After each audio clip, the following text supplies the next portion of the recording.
السلام عليكم ورحمة الله وبركاته. ما أنت وحنا نيوز كلام قرن يوكي ما هو بلغة هذا مو فارح ويلك أرديها إنك يوكي كنول أو شيء إن محمد فارح ما قعيس أو أهين لكن ما قعلو كان أوها أو ما قعيس رنت الله حسين عبد كاهن ويلكاس أو شيء إنه أقولها أبيز نماركتي وكل إنتي دجالدي وكل إنتي لو نحرسته marka maanta marka waxa la isweydiinayaa maxaa arintan u sheegay anigu waxa maqlay in dadka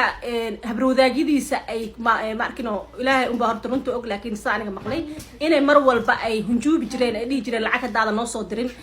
muxuu waa ku sheegaynaa ku qarxinaynaa magacaagan sheegaynaa waa ku fashilaynaa marka taasina ku kaliftaa laga yaabaa الله أعلم يعني ما ركت هاي قدام إيماننا لكن إنه شيء مكو قلدين هاي قفك إسقى حق ولا نفتيسة ملعلنا يا I don't think so because ويلير أو المير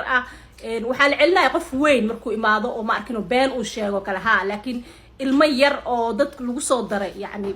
وحواي it was not markino maaragtay qaladka iska malahan wuxuu kale uu sheegay isagoo 9 jir 10 jir camal in la keenay UK 12 sano markuu jirin iskuulka la geeyay oo almost 2 sano camal aan iskuul la geenin gurigana markino baby sitter iyo shaqaale uu ka ahaa oo la abuse jiru sheegay markii dambana waa tii foster care-ka iyo dawladda ay wiilkan ay qaadatay ma kaligiisu ku yahay Mo Faarax arintan maya ilmo badan ayaa markino qurbahaanay waalidiintii habaryaro waxa xasuustaa wiil maalmood ii sheekeenay habartaa lagu soo daray oo dhibaatada u geysatay maskaxdaada aadan gelin karin cunugina markii dambe uu dhibaato badan iyo la kulmay maar isagoo 8 jir ah ilmahaas la soo kaxaystay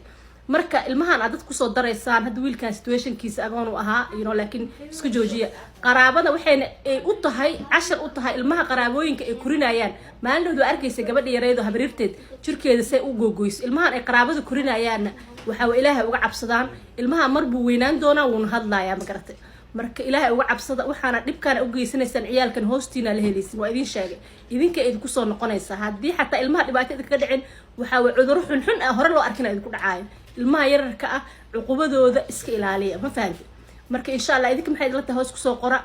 inuu hal sheegay mu ku saxsanaa hadda maxaa isleedihiin marka bal ku soo qora fikradiina waa muhiim